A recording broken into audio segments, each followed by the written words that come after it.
Groupe Commerce. C'est un espace multiservice érigé majestueusement en plein cœur de Bamako, rien que pour votre confort. Style, qualité et commodité, c'est bien le Groupe Commerce. Eh oui! Après une année de succès, le complexe scolaire Maître Bidi Traoré est ravi d'annoncer l'ouverture des inscriptions pour l'année scolaire 2025-2026. La rentrée est prévue pour le lundi 29 septembre 2025. Au complexe scolaire Maître Bidi Traoré, nos enseignants sont reconnus pour leurs compétences pédagogiques exceptionnelles et leur capacité à écouter attentivement les besoins de chaque élève. Nous nous engageons à offrir une éducation complète qui favorise la croissance physique et intellectuelle de nos élèves. Pour assurer le bien-être de nos élèves, nous mettons à leur disposition une cantine proposant une cuisine malienne et internationale variée. De plus, nos dortoirs sont équipés de commodités relaxantes permettant aux élèves de passer leur pause et leur temps d'attente jusqu'à 17h de manière agréable. À noter que les inscriptions se feront au sein de l'établissement du lundi au vendredi de 8h à 16h. Pour toute information complémentaire, veuillez nous contacter au 93 65 81 87 ou au 70 70 80 38. Le complexe scolaire Maître Bidi Traoré s'est éduqué pour assurer un avenir meilleur. Battle Kene. Battle Kene, l'émission de danse pendant ses vacances tous les samedis à 20h sur M7 TV. Venez vibrer au rythme de Battle Kene, le concours de danse où 10 équipes s'affronteront chaque semaine dans des duels explosifs.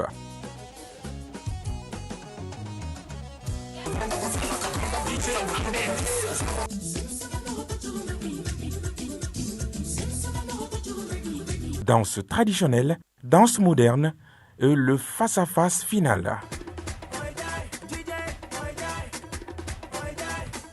L'enregistrement en public tous les samedis dans la cour du groupe Renouveau à 18h, avec un jury d'exception pour départager les talents.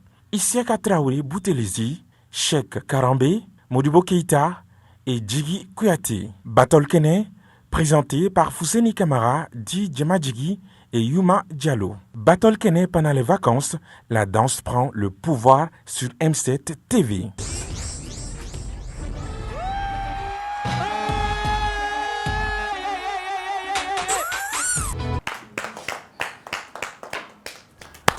Doucement dans la salle, tu roules où ça? Et tu roules là?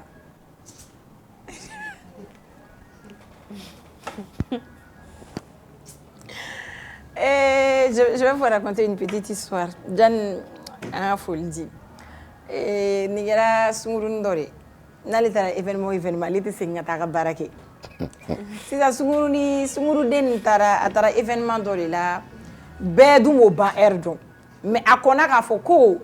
Koute bane parce que abolo ale braga nyongo tonu olu te nata o événement na quoi agokuta o te bane abe ban fo 20h ja soldat ou dafali bege si ça soldat beri tara quoi soldat ko ba ere o ya ka localisation ciblée de faut ba zoomer aka story zoomer ou klala sa nyini ni kera sumuru de tunna abe fe yidene ka ba mo ko singoro ka beta abola doras ndaka admele joli Nega ziri taka da fana la. Fana de mana chi kaka ta télé représenter fana te sey blinga na barala. En fait ma foi fa kuna goni na setuma ka ngona tare ka te ba. Ka wede ayo josa wo ate bajala le. No de tanne. On meta ko kan ndabla sakam na le choro. Vita balari wa setu. Ngo ima tan fana ya setu kuni mai ko ngo kana boka surati ko re. Ngani ni abenye fe. Ton pied mon pied. Awo anara tara ka neni maru jole sere asa era una. Fu kan sura.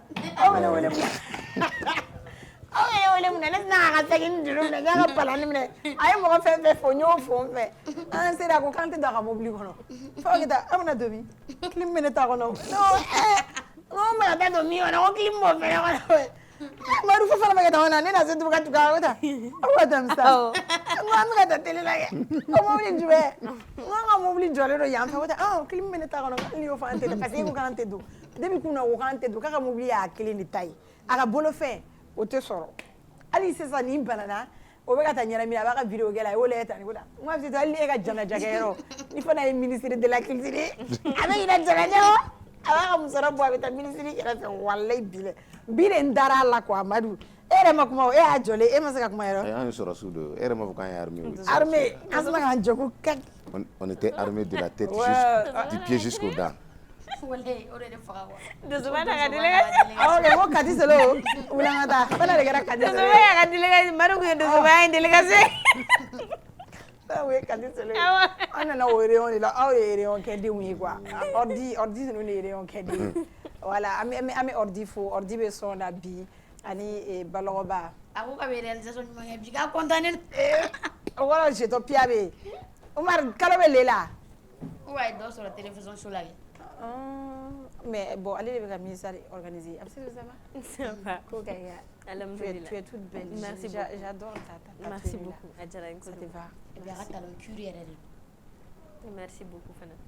jɔ a ma o tuma ne yɛrɛ y'a muso dɔ ye n ko curi de don ne t'a fɔ ko Comme il détaille dit à bord alors n ko curi yɛrɛ de don quoi Eh, genre j'ai Araceli, apprécié Merci beaucoup. ne sina ta tɛ sɔrɔ a la dɛ sinon a genre ninnu ka di ne ye Et pourtant a bɛ don sen na bɛrɛ t'aw donso fɛ ba yen. bɛrɛ t'a ni ɲɔgɔn cɛ ou bien fana de jɔn ka kɛrɛ puyi senna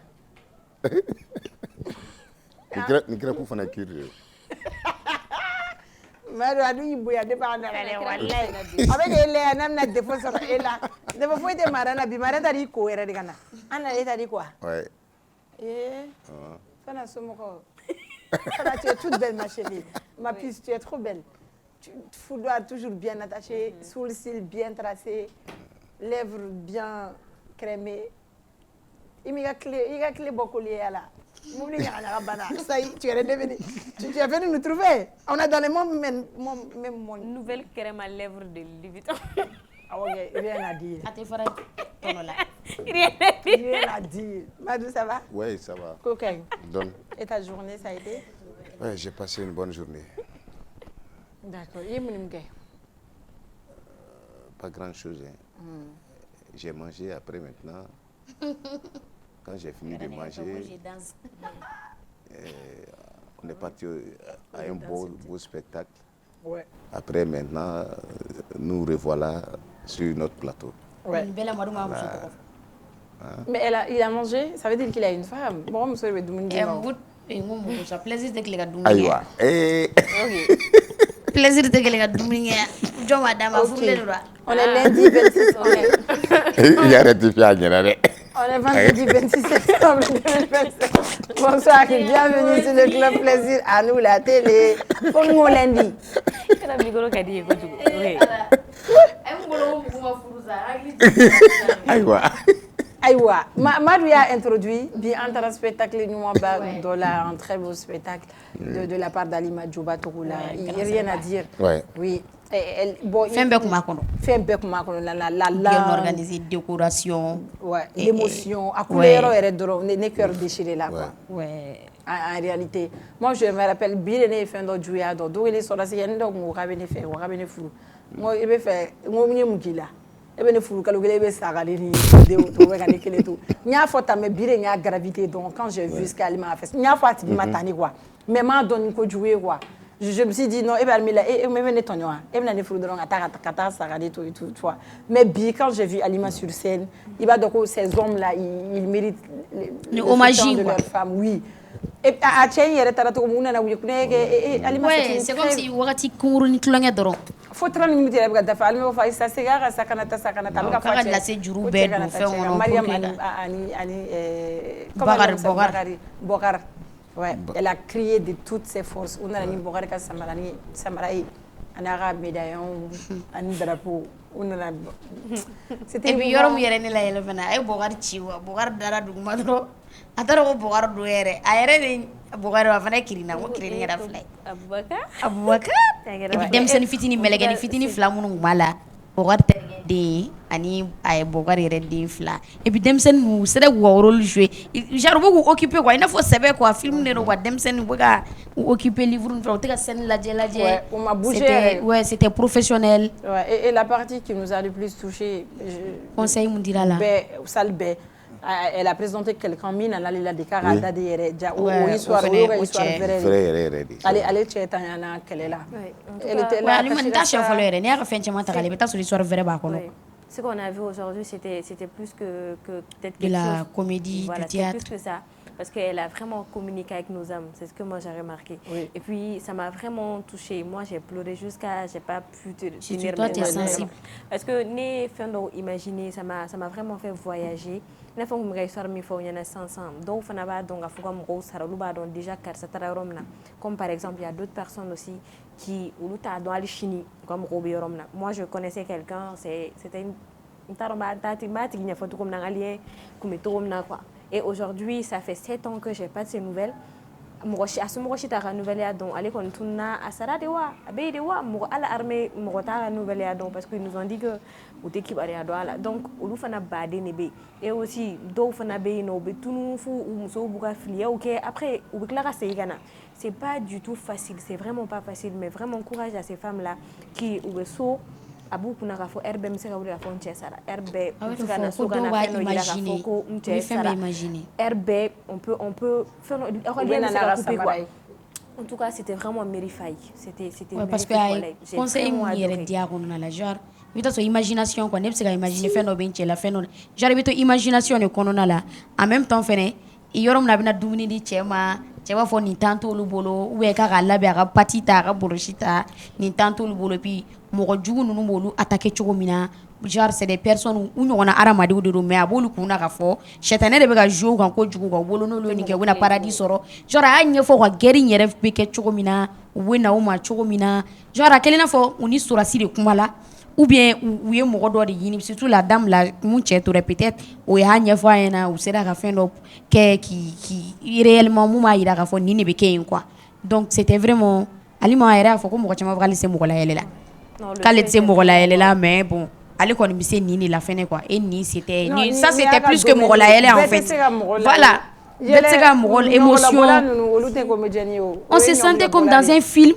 i bɛ k'a fɔ i n'a fɔ tournage yɛrɛ i n'a fɔ babɛnba tɛ quoi par exemple a pleurer ka photo lajɛ ka kasi sɔn tuguni a bɛ tila ka kuma dɔ fɔ k'i bɛɛ layɛlɛ kɔfɛ tuguni a bɛ tila ka na ni kuma ye comme si souvent il y a mɔgɔ caman b'a réalité quoi c'est un spectacle vraiment c'était préparé expression faciale a bɛɛ tun b'a kɔnɔ et surtout minnu bɛ tanya k'u musow tugu kɔ fo burankɛw ni buramusow a y'a hakili to ni muso ninnu na mɔgɔ bɛ bɔ ka na furu aw denw de ma i b'a sɔrɔ la plupart i ni denw de bɛ tila ka taa i bɛ bɔ a bɛ fɔ ko cɛ banna don min na dɔrɔn beaucoup de femmes vivent l'enfer après ou vivent dɔw b'a fɔ ko tere juguya yɛrɛ ko dɔw b'o bɛɛ fɔ ko ni denkɛ kuma i furu ko a tun tɛ sa comme si ni de bɛ denkɛ ni de tun bɛ e bolo ka yala ou bien c'est toi-même tu as cherché mɔgɔ si t'a ɲini i ka furu cɛ dɔ ma c'est pour te mettre à la porte exactement ou bien ala ni fɛn fitinin min fana bɛ di tuguni ko k'a di somɔgɔw ma ou bien autre chose u bɛ tila ka kɛ i n'a fɔ ko an hakili to an ka faamaw la an kɔrɔkɛ minnu bɛ tenue na surtout an k'u soutenu n'u nana so de profiter de chaque instant avec eux i b'a sɔrɔ kuma dɔ la dɔw yɛrɛ bɛ na so dɔrɔn u n'u dɔgɔninw yɛrɛ tɛ ɲɔgɔn ye yɛrɛ u dɔgɔmusow tɛ ɲɔgɔn ye o b'a sɔrɔ olu bɛ kɔnɔ bolo kɛnɛma et puis u yɛrɛ kuma dɔ fɔ celui que présentait je ɲinɛna tɔgɔ kɔ dɔɔnin mun bɛ ka ORTM je pense présentateur dɔ don donc ale ko ko ka taa ni pièce yɛrɛ biennale la ministre de la culture tun bɛ n'o ye Dafe ye a y'a proposé Dafe ye je pense que a bɛna taa n'a ye biennale la et c'est vraiment mérité en fait parce que Alima on est fiers d'elle en fait. Non, c'était vraiment bravo. Bravo à elle. Moi, je dirais que vraiment, Alima, c'est-à-dire que à Kumbola théâtre là, c'était à quelle réalité de quoi. On se voyait dans un truc comme une réalité. C'est-à-dire que Alima, elle est professionnelle. Voilà. Que tu le veux ou pas, Alima est très professionnelle. La mise en scène. Le monsieur, comment il s'appelait, il a su bien jouer Boubacar, il a su bien jouer son rôle. Anis Alima était parfaite. Vraiment, Alima est professionnelle. Ils sont là, elle est professionnelle. Et fin de qu'elle a été à Fochomi. Watimina, Tcheka Saya Refola. On s'est à Bola Théâtre là, c'était de la réalité. Je pense que ça là larmes nous c'était des vraies larmes. Mo chama kashi la de, mo chama kashi. Ouais, ne kashira. Abi fo ni de théâtre quoi. Il va falloir kanga mo ka théâtre. Mais ara to ka udi on to so fene quoi. Hein? Ni de den fitini ta yoro yi. Kuma do la abi mo déstabiliser, abi se ka ali dès lors que quand déstabiliser quoi parce qu'à un moment t'as vu il essaie de manger quand je gagne bouillana ou voir il essaie qu'à me voir là faut faire méga titi et doni. C'est vrai. Aïe den quand to so amo la doro den fla malu kamaru to ajila.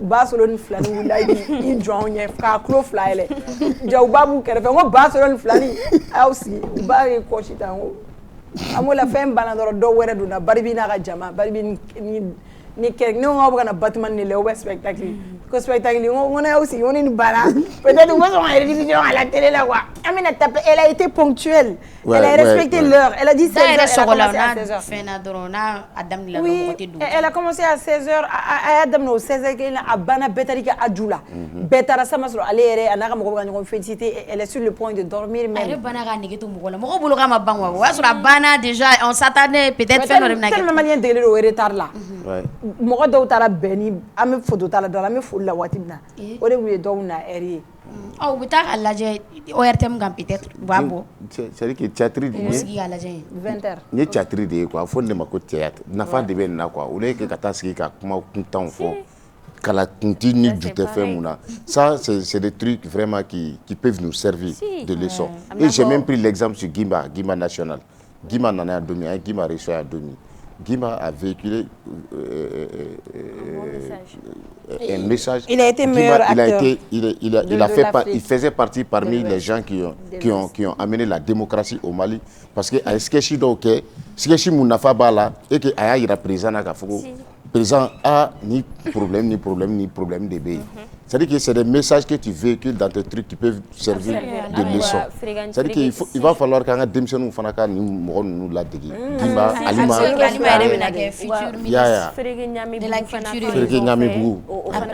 C'était au Kera Mamé qu'on s'appelle, mais là aussi, message de Bougou en tout cas. C'était super bon. Moi, chaque fois, Frégué Bougou, elle n'avait pas mal chez moi, je regarde. Parce que à la Gimba, nous ton Issa est comme Jawara, il était là. FC Koumé. Et le message est là. On sent vraiment quelque chose. C'est plus que de l'amusement, c'est plus que Warmini, c'est plus que ça. On peut faire un mot poussé, un et j'espère vraiment que mon exemple c'est pas et surtout autorité on a une très belle salle Irène a dit dans la salle quand même Alisa ouga nani innovation do ye one sali ka barakala ka entretien kala wala sa amsi katani ngona were badike nalani kira sona et puis Alima yɛrɛ ka spectacle yɛrɛ pour de vrai hein ka prix fin do fixé ou babemba yɛrɛ ta ka kɛ plein air la bɛɛ ka stand ni lajɛ quoi parce que conseil yɛrɛ de bɛ nin kɔnɔ a ka nin spectacle belebeleba ye n t'a dɔn état de b'a dɛmɛ ou bien je sais pas trop mɔgɔw ka fara kan ka organiser ka ɲɛ u tɛna nimisa la quoi. Ouais, c'est le diminutif de ce qui vient après. Ok.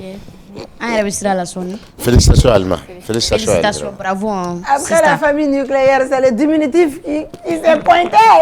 Pendant la diminutif de mytho. Le mot diminutif ça existe pour de vrai hein. Ça c'est en maths et tout mais ne a créé moi je crée en fait après ou va sur me fait mais na ko bintadi vintage ou ba e ko fait quoi donc diminutif ou bena wa e ko fa sur moi je finis avec diminutif mais na ni primitif yi et oui ko depuis enfant d'accord après ça après Alima je pense que est-ce que bon local aller là c'est tout et qui c'est doit chauffer et ma qui c'est ya ai ma qui c'est fana qui c'était ya ah fait ai ma do commentaire na sur c'est vérifié ma faut que mon là.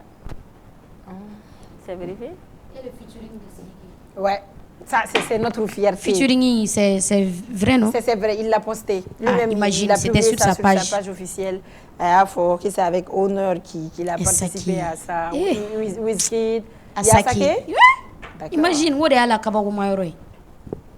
Sidiki bute mana mugwere Asaki Wizkid yɛrɛ de y'a kaba Wizkid yɛrɛ non Asaki c'est Wizkid là d'accord mais Asaki fana bɛ niveau dɔ la bi ma Asaki c'est level high quoi Asaki après Wizkid non ouais non Wizkid c'est champion Wizkid est bon yɔrɔ de ça Wizkid il y a longtemps là je n'en disconviens pas mais fɛ ka fɛ an bɛ dominer ko bi quoi actualité kɔnɔ an bɛ dominer ko bi Asaki non Wizkid tɛ jɔ a kɔrɔ a ka concert kɛ Wizkid k'a kɛ Asaki ka son dɔ fɔ ta Wizkid tɛ sɔn concert kɛ Afrique blé koyi ne bɛ k'o de fɛ sa a ta ni Asaki cɛ bi de Asaki star di Madu i jɔ on a compris an t'a dafili da la walayi dafili tɛ Asaki ka dɔnkili dɔ daminɛ fɔ ta Oli mama, oli, oli, oli. na particula omi amalanga ke bongololo amalinga na bikololo aminega la Johnny Galvandene since na na boni hina meti lula yo meti alo yo meti hina o meti ino amaro bunkola bandara vinsta sta morning ginger ana morning ginsta short chow jundama no sign Anjan de Maroisa, Oya sister ma bofukura, Oko sheshe, Amalingo non sheshe, Amambiano, Biano, Itebiano, Amagiano, Sedili, Oya getili, Amambiano, Biano, Ememiano, Amagiano, Sedili, Anaka Jumere. I remember. Mo shari moroko, do shori yoroko, di shari yoroko, moroko, amada, da, funaginda, mishamoni miliso, eti joni na 70, ayengo na innovative, samoni yomba shoedo, baby na shoro, imini shori, mishori. Ok, Fantake, merci d'avoir choisi ici. Joa, Amichuka, Joa, Sikana, Joa, Maradona, Joa, Joa. D'accord, merci encore une fois de plus, Fanta. C'est vrai, tu as une belle voix, tu as un talent. Tu es comme Mourou en fait. Il y a Mourou de catégorie. Vous êtes très talentueux. Nima déjà Mourou. Mourou! Comment est tout le temps? Sukoro de jide kele muru ere wado ko ma do ko tulu tegele akila la ka jarabi dawli la kala bambi wana so ni bi abe kala akila aka jarabi dawli ko da isera idisira Loneli remember Joa olu ben yere di d'accord Asake après ça fait na bolo qui s'est joué ametami ça fait netiki do be kele la ça venait quoi aimer sénal ça d'accord. On a eu une fois ce même problème, non, je pense. Les produits cosmétiques. Madame Pia. Ok. Mais il faut tout faire bien. Je pense que le téléphone fait là nous. Je pense que la réconciliation fait n'est qu'elle non. Les babou réconcilier là, oui. Les deux on me mis faux. En parlant de Madame Pia, wallahi les femmes arrêtez de vous dépigmenter. Wallahi. Ibero ata juya don. Attends, il t'a joué à don, hein? Il veut que wakati mene madu. Genre, quand tu t'es mis, il est bien gelina, il veut que snapouge, filtrer bien miné, tu es toute belle. En plus, filtrer ta omne. C'est vrai, oui, mais dans la rue, on peut nous regarder. En fait, c'est la ladje, en thème, c'est la ladje. N'entara yero, amel ladje. Tu vas te dépigmenter, ni que la vidéo qu'elle a à danger. Il veut d'amour là, soit tu sens pas bon. Ou bien sans c'est des filles que tu ne peux pas voir derrière. Après TikTok, il te sait où il y a là quoi. Il va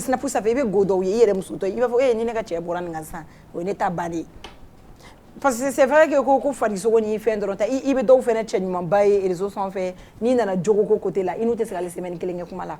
Ou bien que là, mais dans les nous va produire là il faut que ner yoro ner do we ala ya duwate si terni ner film meta direct la yene o film ibe do ka fili iba ver bay ou gel sira be veri comme on la ça c'est des veines exposants veines exposants on c'est tout là d'accord ça c'est des veines exposants il y a pas de souci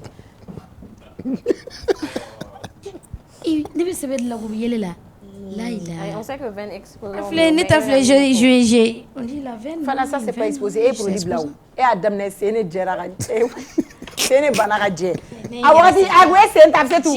Ama foka continuer à venir. La veine exposante ne rien yere do. Aïssa, mais veine exposante et la veine exposante mimi. Si, d'ailleurs. J'ai une veine exposante.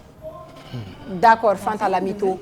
Madu ube kelela produit dori no fait dori borana to ka foko ale ko otoro go mana pia donc mo gore fene bora go otoro da agatu san fait ka foko mana pia fene en réalité même si ouf la bébé ning kele muna kele nyana matin on va pas soutenir ça la dépigmentation on est contre ça en réalité on veut pas que vous vous dépigmentez akana en de chien on le dit pour vous, sinon chacun est libre. Là, il dit, on va t'apprécier, on va te regarder. Mais c'est quand vous allez enfanter, ou parce que ni produire déjà, et bien cellules nous fara. Quand tu vas enfanter, soit par césarienne, ou bien ni économie, il te se goûte mon ou économie. C'est pour il te se produire au là.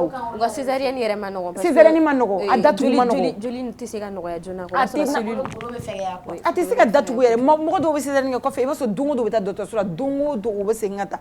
Donc o be ka kila ka mana piake ka kila ka piake. Do jeli ha. U bora jef u go papier. La gere. Ko mu de pia jen do che manyere. Do be na fo utumi panga chuna ni uyerere do be na fo ni to obushu sara to obusara sa achu akular be get gumna jema sukun wala bile do be teni c'est même pas joué. Vous allez vous amener avec ta sur justice niema. Après c'est pour dire mogote ka société mogoye on est de cœur avec vous, on sera toujours de cœur avec vous, mais arrêtez un bora ka foko ni produit nous yere dankari be ka ko la maw sur la munu yere tara cliff la ka kla ka boni ko la au fait be ka kla na ko il faut ko ante falin quoi. Moi j'ai l'impression que les gens vont m'excuser du terme ni be ko tere malé dem sanu tugu yere don yere de san yere do balia barade lu kelen fla droit sur abi do kono usanga wuliti to tan korobare kasanga mana kan fol damne ina fo mo mun siglenu ka nyon kono façon bizarre quoi. Si par exemple exactement o bebe fenkirina e ka to o be de pala e jena ma diriga mana ka fo ko ni femme mana ma diriga mi ma diriga piamea mo ma diriga foi. Il y a par exemple il y a des mots qui sont venus il y a juste à ma mère mais kon fitin non fait doro ko senga ke na foko femera ni fana na figi munu me kontu fla uni nyoronche kuma be c'est les mêmes personnes qui vont aller dire là-bas jobalo ke ne ta foko jobalo exactement munu be kele ina de ko imbe ori parce que ni ay munu be tan soro ku yera amuser ka ta kontu konna la ori akiri donc continuez also go continuer à faire ne bolo obe fa baby tari ni ga temen noy mais ka ke na foko comme ça do ko kin to daga ko sigi ga commentaire de bon uga daga ube shishi utese uche u nege na uche u sempere ni kasabe sono nana uche u nege chere be na chuseti na isweti findoro abavo ale ti okipe chela ere obisi no ekini du yoro ma ba tege ko e fa ba doshita kabele goro abse ka doshaka kuleti la gisi o fere bi furu da ele ka ka tele la je waso mso sigile be tiktok la abe commentaire blana neta no mso be tan soro to ni be furu la kibe gi okipe iga gombala kibe kla ka bokene ma kimina tan soro ka commentaire ke ka mo nini ni wo ka commentaire tamu yo ami tamu bolo a u be che tegenta ku yere tegenta kabla o e fe bane mais e fene bo essayer ba fo non ni me love sugu beri la dien ngono e a che ba fait ça s'arrête là. Imagine man a posté ka ban abse ka che tegere filita ni boy e ne ka jasero ma après c'est pour lire les commentaires u be ka fo love tigi do yere tu che yere u che be do fa bu fo 6h ni cɛ u fo 6h a bɛna 6h wɛrɛ n'a ka provision banna fini pati ni tulu a bɛ don ka na muso fo tugun a bɛ provision ta a bɛ taa kɛnɛ ma a da bɛɛ bɛ bɔ an de la comme cɛw de ka d'an ye an ka débat bɛ bɛn o de ma o yɛrɛ aw t'o ɲuman yɛrɛ kɛ ka ɲɛ parce que moi je vois des filles célibataires muso minnu ma furu olu de bɛ sɛgɛrɛ feere manamana pied in taw fɛnɛ sɛgɛrɛ feerelaw fɛnɛ ye kɛlɛkɛw olu ta kɛ 12h la dɔ y'a ka tɔgɔ ta dɔ in fɛnɛ y'o ta ka taa da la après c'est les mêmes produits u bɛ taa produit dɔw de bɔ et puis c'est pas des produits pharmaceutiques et fiables parce qu'on dirait chinois produits ni thaïlandais produits ninnu dɛ u b'olu de bɔ k'a da k'a kɛ secret ye a di ɲɔgɔn ma n'i y'a placé c'est pourquoi il y a une plateforme la vidéo a taara a produit ta pharmacie la ka publier k'u bɛ ka ne feere aw ma k'u tila ka se f'u b'a fɔ aw ɲɛna ko n'aw bɛna utiliser k'u wele k'u bɛ sɛgɛrɛ ma k'u sɛgɛrɛ foyi t'a la k'u produit pharmaceutique de don k'aw lakalaka k'u bɛ taa bɔ a bara kɔnɔ ka n'a bila boîte kelen kɔnɔ ko 1000 sinon c'est interdit donc u tɛ na k'a fɔ ko produit pharmaceutique de ko u b'a bɔ a carton kɔnɔ na ala bɛ kɛ manajalan min kɔnɔ u b'a bɔ bɛɛ de kɔnɔ la ka kɛ b'u yɛrɛ ka bouteille kɔnɔ ne ye sɛgɛrɛ feerela ye yan live mana tigɛ a sigilen bɛ kasi la aga cɛ kun bɛ wapi dɔ bolo kɛnɛ ma o tɛ sɛgɛrɛ dɔ yɛrɛ ne ko ko ngoro kasa ne ka di cɛ ya o wapi tɛ sɛgɛrɛ dɔ yɛrɛ o tanto bolo yɛrɛ madu fɛn m'a fɔ yan nɔ gemsi mais c'est ça o kasa kelen le a ka émission dɔ bɛ ka boli u mɔgɔ bɛ ka fɔ ko dɔw bɛ ka fɔ ko woro tilayɔrɔ la genre ko cɛ ni muso ko fɔlɔ k'olu ka woro tun bɛ tila k'olu tun tɛ bɔ a kalama yɛrɛ k'a bɛ f'olu ye ko a dira cɛ ma ko f'olu bɛ dimi ko mais sisan ko cɛ ni muso bɛɛ bɛ sigi woro tilayɔrɔ la o kuma fɛnɛ bɛ bezi la sa o de bɛ ka circuler sa réseau fan fɛ comédien de ta ka di o fo bɛ buge ko cɛ ni muso ko cɛ bɛ taa mun ni woro tilayɔrɔ la ko fo ni muso bɛ sigi kɛnɛ kan woro bɛ ka tila a fɔ salon u bɛ chorégraphie kɛ salon na ka sɔrɔ ka taa e m'o ya mais kɛnɛ ta ye genre b'u sigi u bɛ vidéo kɛ salon na muso bɛ se ka ma ko c'est pas bien a ka vidéo bɛ ka circuler a ma se a ka fɔ ko c'est pas bien worokila dɔrɔn tɛ dɛ worokila tɛ dɛ hali silamɛ furusiri an yɛrɛ bɔla an ka denmisɛnniya waati silamɛ furusiri tun bɛ kɛ so kɔnɔ mɔgɔ si tɛ foyi tɛ kɛ bɛɛ bɛ t'i ka ci fɛ bɛɛ bɛ t'i ka baara la mɔgɔ si tɛ bɔ a kalama i bɛ bɔ a kalama après i ni cɛ fila taara alimami ɲɛkɔrɔ kumaw ka taa fɔ aw ye o yɛrɛ don ka di ni mairie ta ye parce que mairie ta i b'a sɔrɔ kɔɲɔmuso basé don téléphone de kan polygamy ou bien monogamie bisou non bisou a b'a fɛ a t'a fɛ kɔɲɔmuso hakili b'o dɔrɔn de la n cɛ bɛ na min si i b'a sɔrɔ alimami ta don aw fila ɲɛsilen b'a ma i ka woro bɛ tila i b'a sɔrɔ i bɛ so i bɛ taa ekɔli la i bɛ t'i ka examen kɛ o b'a sɔrɔ fɔlɔ mɔgɔw ka woro mais ça dɔw bɛ chômeli yɛrɛ bɛɛ kɛ woro kama oui i b'a sɔrɔ ko i kun tɛ kɛ so yɛrɛ i tɛ kɛ so woro bɛ tila kɔɲɔmuso yɛrɛ tɛ ka kɛ mais sisan kɔɲɔkɛ yɛrɛ bɛ fara kɔɲɔmuso kan ka woro bɛ tila mais n'i y'a fɔ han u b'a fɔ a ye bɔ mɔgɔw da la sa a se de tɛ c'est parce que cɛ sɔnna dɛ cɛ t'an bolo dɛ mais an bɛ se ka dɔɔni fɔ aw ɲɛna parce que i b'a dɔn n'i taara kɛ sa i taara lajɛ u ye enterrement de vie de jeune fille u y'a don worofila la a ma se k'ale prononcer ka ɲɛ et les parties after party o fana donna la o ye ni kɔɲɔ banna after party cɛ terikɛw ni muso terimuso ni ninnu n'i b'a dɔn ko ne tun tɛ si kalama cɛ terikɛ ani muso terimuso olu bɛ ɲɔgɔn sɔrɔ appartement kelen kɔnɔ ka jeu ninnu kɛ ka baro kɛ ka sogo kɛ o b'a sɔrɔ kɔɲɔmuso bɛ so kɔnɔ after party bɛ kɛ événement de la koyi ni événement banna ça pour remercier les invités after party ne y'a ye ka uniforme kala tout blanc peut-être ça i b'a sɔrɔ o tɛ Mali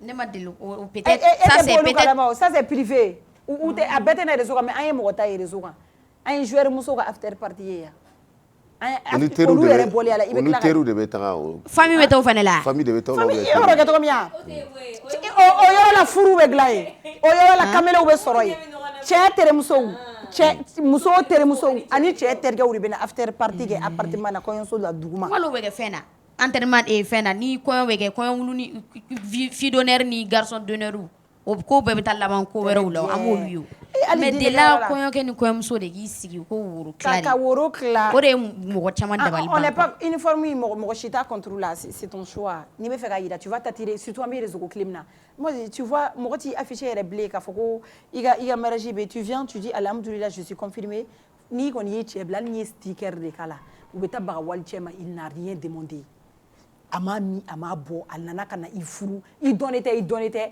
i dɔnnen don u bɛ taa cɛ ɲini ka na n'a ye tu vas t'attirer un problème e bɛ na o fête kɛ i bɛ na cɛ jamu bila i bɛ na cɛ jamu bila tu mets madame tantôt k'a kɛ panneau ye k'a bila sabarini bɛ fɔ n'a ye madame tantôt madame fo barre de recherche b'a sɛbɛn madame tan ou bien le mari de karisa u bɛ taa recherche ɲini sisan n'a sɔrɔ hali i delila k'i n'o photo kɔrɔ dɔ bila ou bien u b'a ka fini ta ka taa cɛ wɛrɛ ka compte ɲini dɛ n'o fini b'o la ka na wali cɛ affiché a bɛ daminɛ o worokɛyɔrɔ kelen de la parce que e de y'a kɛ n'i ka fɛn bɛɛ kɛ dogo la i ma mɔgɔ si attiré tu n'as attiré aucune attention u t'u da don a la mais quand tu amènes ta vie sur les réseaux là an b'a tɔ ɲɛɲini kɛ parce que n'i nana barre de recherche oui a ka k'a bila dɛ muso fana ka dɔ ka worokila bila la dɛ u taara a ka go kɔrɔ barre de recherche ye a ka go ani min bɛ ɲɔgɔn fɛ barre de recherche y'o bɔ den ni cɛ a ka mani ni min bɛ ɲɔgɔn fɛ barre de recherche y'o sɛbɛn i bɛ tila i bɛ dusukasi k'o kɔnɔ muso yɛrɛ i mana miiri yɛrɛ fɔlɔ ko hali ni b'i cɛ dɔn ala u bɛ ɲɔgɔn fo n'i b'a tigi fɛ en tant que tel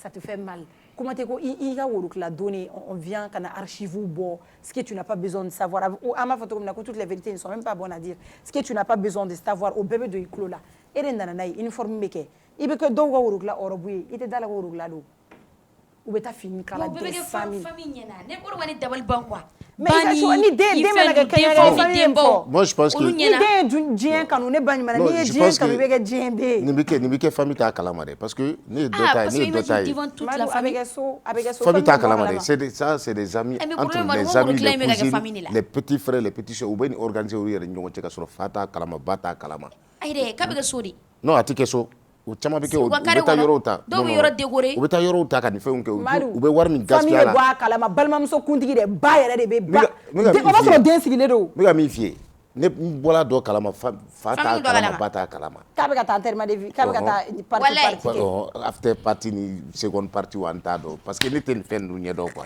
sincèrement c'est après maintenant que je suis mais et puis wari min bɛ don a la c'est énorme c'est des u bɛ wari min gaspiller a la a tɛ se ka ɲɛfɔ mais i b'a dɔn ko nin bɛɛ de bɛ hali muso yɛrɛ nege bɔ cɛ la nin bɛɛ de bɛ muso cɛ parce que a bɛ tila ka jouer mariage kan parce que cɛw yɛrɛ bolo ko n'i ɲɛsira fɛn fɛn ma cɛw dans leur tête n'i ɲɛsin an fɛn fɛn ma sisan i f'i ka wari de bɔrɛ i b'a sɔrɔ don dɔ la tu n'as rien demandé. hali bɛ sira réseau kan mɔgɔ ni tu es dans la rue i b'a fɔ karisa i pointure tɛ dɛ parce que bɛɛ kunna ja ni woro bɛna tila fɔlɔ cɛ minnu fana bɛ sira afficher ɲɛ cɛ minnu u b'a dɔn u ka baara n'a tɛ taa par exemple i n'o bɛ kanu de kɛ ale t'i furu i b'a sɔrɔ cɛ dɔw bɛ ils ont tout le temps été dans l'ombre olu tɛ bɔ u ka baara yɛrɛ na a tɛ taa yɛrɛ u b'u ka ko bɛɛ kɛ discrétion de kɔnɔ depuis ala ye diɲɛ da a bɛ taa tugu e kɔ k'a bɛ e fɛ e t'o fɛ e bɛ fɛ k'a yira de aw bɛ bɔsi min dɔn dɛ i bɛ waritigi min dɔn dɛ ale de bɛna ni furu ne de la de bɛ ɲɔgɔn fɛ dɔ mɔgɔ baden de ka kanu bɛ dabila nin kama parce que don kelen i b'a la yira dɔɔni dɔrɔn ko i n'olu le don dɔrɔn hali indice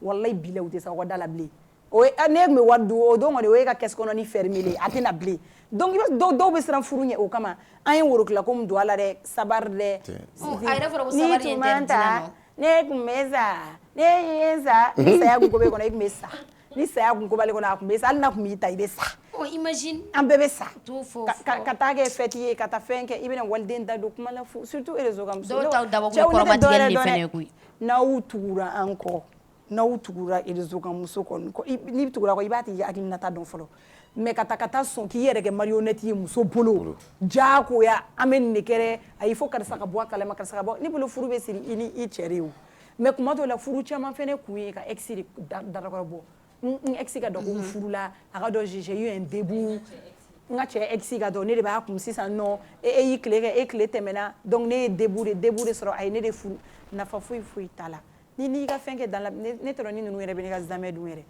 bon a b'a dun a bɛ taa don mɔgɔ bɛ don ne anw fɛ yen i b'i ka téléphone bila kɛnɛ ma n cɛ tɛ filmer i somɔgɔ tɛ i tɛna taa passeport dilan a ye a ka document bɛɛ b'a bolo foyi foyi n'a fili foyi tɛ taa i b'a filmer mun na fana tɛ taa n ka kɔɲɔso la fana bɛ taa sogo de dun ka taa a t'a fɔ i ma yɛrɛ k'ala ka furu ni si dɛ fana bɛ taa dumuni de kama mɔgɔ la kɔɲɔso la a y'o k'an ka chef la je sais pas peut-être ala bɛ se k'i avis falen après tu vas vouloir faire ça parce que i b'a dɔn dɔw fɛnɛ u t'a fɛ koyi réseau in de bɛ mɔgɔ influencer u t'a dɔn caman b'a fɔ k'u tɛ fête kɛ dɛ u bɛ tila ka kɛ denmisɛnnin ninnu t'a kalama koyi a bɛ se tout wala u b'a dɔn an bɛ nin kuma nin fɛn fɛn fɔ minnu yɛrɛ ka baara de i b'a dɔn k'u bɛ émission nin suguya an bɛ nin kuma nin fɛn fɛn fɔ parce que après c'est pour nous insulter aw tɛ furu mɔgɔ t'aw kɔ o de bɛ k'aw bila la wari de t'aw kɔ a se t'aw ye o tɛ o b'a sɔrɔ o mɔgɔ ninnu yɛrɛ de don wala mɔgɔw ka kun ka ci ɲɛma tulu ka continuer dɛ n'u taara u bɛ to ka so ouais et puis ni mɔgɔ taara dɔ la u bɛ to ka so et puis malien et puis tradition yɛrɛ tɛ ka respecter sisan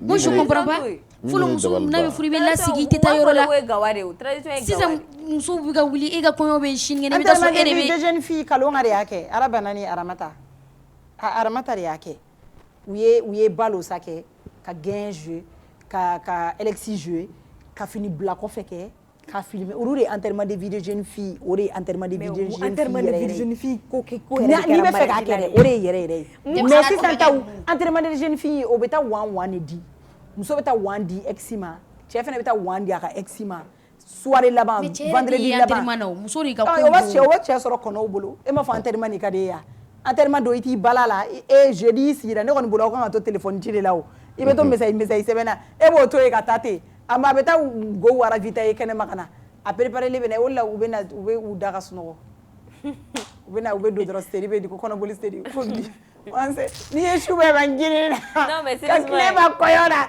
ani kɔɲɔ giri photo ta an bɛ taa photo ta Paris la an bɛ taa Senu an bɛ taa accident bɛ k'a la aw bɛ accident kɛ u bɛ téléphone ta uniforme n tɛ mɔgɔ ka uniforme tigɛ mɔgɔ kana n ta tigɛ a se tɛ n ye nin fɛn ka bon ne sa uniforme fo ni timi ni mɔgɔ cɛ mais yɔrɔ ni dépense bɛɛ bɛ cɛ de kan ni dépense bɛ binnen n'o ye Madu ka kuma dɔ fɔ kɔfɛ aw tila ka réalité ye quoi mariage kɔfɛ mɔgɔ si tɛ yen nin bɛɛ bɛna jouer cɛ de kan cɛ de bɛ enterrement wari bɔ a bɛ se ka kɛ muso dɔw b'a fɛnɛ muso bɛ cɛ bila ka taa juru ta mariage tɛmɛna kɔɲɔ 3 mois cɛ minɛ ka don kaso la parce que a ye juru de ta ka mariage kɛ ka mariage ba kɛ ka misi 2 san ka taga n'a ye so ka fête ba kɛ kɔɲɔ don ka wari di kɔɲɔmuso ma ka wari di kɔɲɔmuso somɔgɔw ma a 3 mois après banque ye fɛn bɛɛ a kan o ye cɛ minɛ k'a datugu a wari bɛ bie bɔ a wari bɛ se ka wari bɛ ka don fête la minnu b'a fɔ dɛ se t'an ye ni malien ko se t'a ye k'an bɛ da fɛn fitinin de kɛ un truc discret o don wari min bɛ don o la c'est plus de 10 millions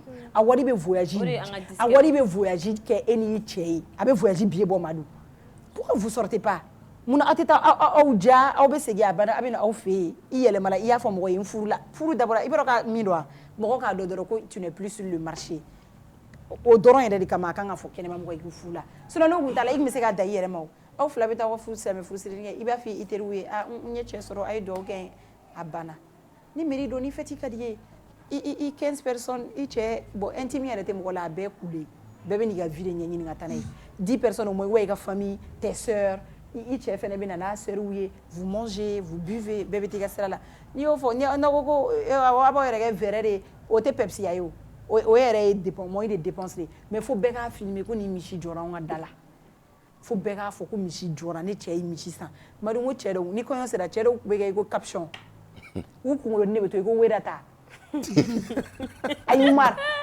Umar kunkolo bɛ cogo min cɛw kunkolo bɛ kɛ ten Ami tɔɔrɔ degun wari tɛ yen tɔɔrɔ tɛ a ka di i yɛrɛ ye o Amadi ye sa Amadi cɛ dɔw ye koyi a tɛ bɔ i kunna jagoya tɛ koyi fɛn min se t'i ye i bɛ to sinon il y a karaba des hommes de ko principe u b'a fɔ n tɛ o fête cɛ ninnu bɛ tila ka ko da i kan mais olu caman fana bɛ yen an fana bɛ mɔgɔ caman fana ye k'u ka kɔɲɔw fɛn cɛw tɛ u bɛ nkalon da cɛw la ko cɛ de nin kɛ cɛ m'a kɛ dɛ ani mɔgɔ wɛrɛ bɛ ɲɔgɔn kɛrɛfɛ o de bɛ k'a ka mariage gérer o de b'a gérer ka d'a furu cɛ ma awɔ ani bouquet awɔ olu de b'a cɛ wɛrɛ de b'a bolo kɛnɛma o de bɛ k'a ka mariage financer i bɛ mina et puis teriw b'a kalama o bɛ kɛ cogo di ka sɔrɔ cɛ yɛrɛ tɛ balimamuso dɔw bɛ pression Awadu, a fɔ Bibi cɛ na sa ka nin kɛ kɛ awɔ i tɛ baara la ne taara de cette génération muso i tɛ baara la ne mana minan ba i kun ne bɛ ɲɛ i y'a bɔ min quand on a une ko kɛ ni ne sigi kuma dɔ la quand on essaie de bon je sais pas ni bɛɛ hakilinata ye ni ne ta ye kelen ni ne sigi ka fɛn dɔw jate bɔ moi ça me fait rire quoi réalité baden de bɛ ko dɔw bɛ yen kɔɲɔminan bɔla a bɛ fɔ ten de voilà kana mɔgɔw ye kɔɲɔminan bɔla bɛ yen kana mɔgɔw ye ko dɔ la k'a fɔ k'i bɛ n tɔɔrɔ min na fana cogo min na k'i fana b'a ɲɔgɔnna kɛ quoi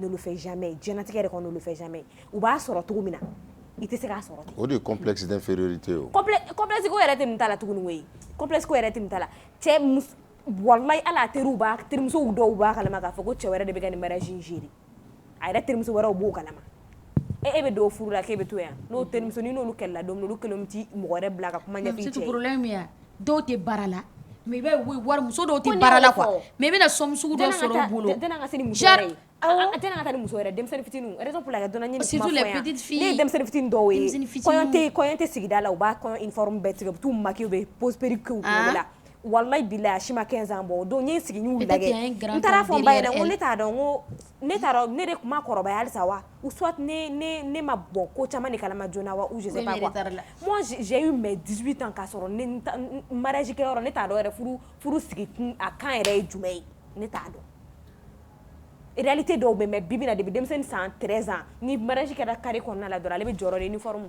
wa a bɛ taa uniforme tigɛ a bɛ n'a don so kɔnɔ somɔgɔw t'a ɲininka k'i uniforme bɔ min a bɛ taga pose perruque k'a kunna téléphone bɛ y'a bolo mɔgɔ si t'a ɲininka k'i y'a bɔ min b'a fɔ ko karisa denmusonin selen don sisan dɛ ka sɔrɔ a n'a kɛ 12-13 ans bon au début réalité bɛ ni awɔ i b'i ɲɔgɔnnaninw ɲɛ bi wa jeli mana jeli min fana n'u ɲɛra i n'a fɔ awɔ n'i ko ne ma lagare ye kɔni ne tɛ tɛmɛ biɲɛni d'i ma o bɛ mun tɛmɛ biɲɛni yɛrɛ i t'o sɔrɔ i b'a fɔ ko pɔtɔ ye mobili kɔnɔ génération pressée. C'est décevant, plus que décevant même. C'est très très décevant. Mais bon. Vraiment, merci de m'avoir appris parce que nous avons fait un peu de calama. On a fait un peu de douce. Il y a un exemple. Ni wasa ki beta sagene dusu sebetere en nega je bitere. Ni ko ki beta sagene ni tasa abafi. Koko after ni second, yera ni mana second party. Awa iga flanon oh. Ay. Awa e mbole ko dusu be boya. Ay, jar. Dusu klale do ela amena. Wala atu fe kala fo. Ay, be fe fo maru na ko be. Aten ko ndon. Al ni fla maru il c'est un homme de principe. Enfin, tu recommences à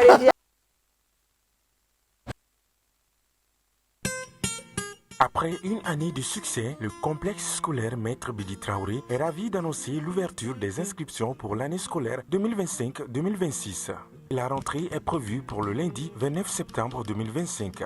Au complexe scolaire Maître Bidi Traoré, nos enseignants sont reconnus pour leurs compétences pédagogiques exceptionnelles et leur capacité à écouter attentivement les besoins de chaque élève.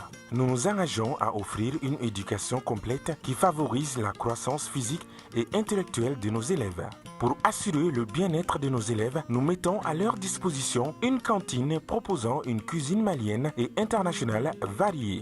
De plus, nos dortoirs sont équipés de commodités relaxantes permettant aux élèves de passer leur pause et leur temps d'attente jusqu'à 17h de manière agréable. À noter que les inscriptions se feront au sein de l'établissement du lundi au vendredi de 8h à 16h. Pour toute information complémentaire, veuillez nous contacter au 93 65 81 87 ou au 70 70 80 38. Le complexe scolaire Maître Bédi Traoré s'est éduqué pour assurer un avenir meilleur. Battle Kene, l'émission de danse pendant ses vacances tous les samedis à 20h sur M7 TV. Venez vibrer au rythme de Battle Kene, le concours de danse où 10 équipes s'affronteront chaque semaine dans des duels explosifs.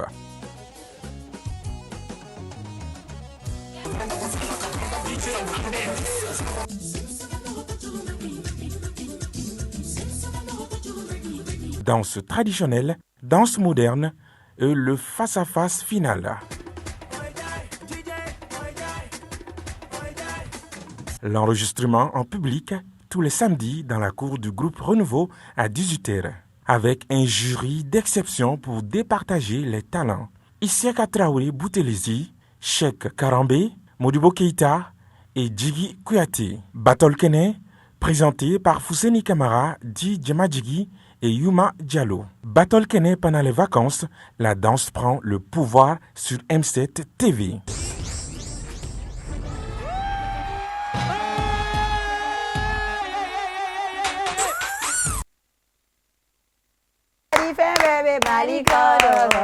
Everybody wants a more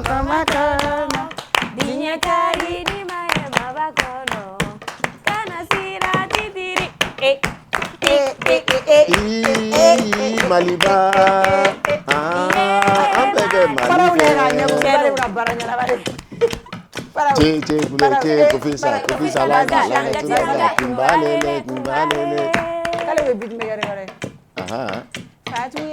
Deningale Fatu Jamana Fatu Babu para la mito pana be para uka shuni kile pana manata yoro abi pra kunu agas omado ordrula ago absetuma me choron ana do nga choron sa agradi sa me fega fada ai fana sio amemia sana go ni 16h quoi. Ama ton 16h sera dora amta do ga reso be kono tito ama to tape tito go fanta la mito ama se go she ni atu bala sa go fanta la mito she abe mo me fe dora ube se ka donner be da matin chete kuna mo rega asna ga jole te do bra de ferge la ufi bra de ferge la ufi ke no rega stati lo mo be ngak tiseri no be mo WhatsApp stati no mo ngak ton s'inflammer am mo re be bla etondo torchine ba ngule kama fana de bebla ni ego sama ko kunu da mo yiga konti kono o ira ewe konti wera kono wallahi azo fanta la mito she e samena ke nga entourage mena be ere fe eta beta folle rom nage olle ba bla be fana do dara do fana be do dara ke filmer wallahi suran do na e tamba willa salon no ayo e ka sura ma bla tente ire bolo ante yoro ma mbedi kito dongil dala sa fi kungole kumeka moshi kito jogiri jo fe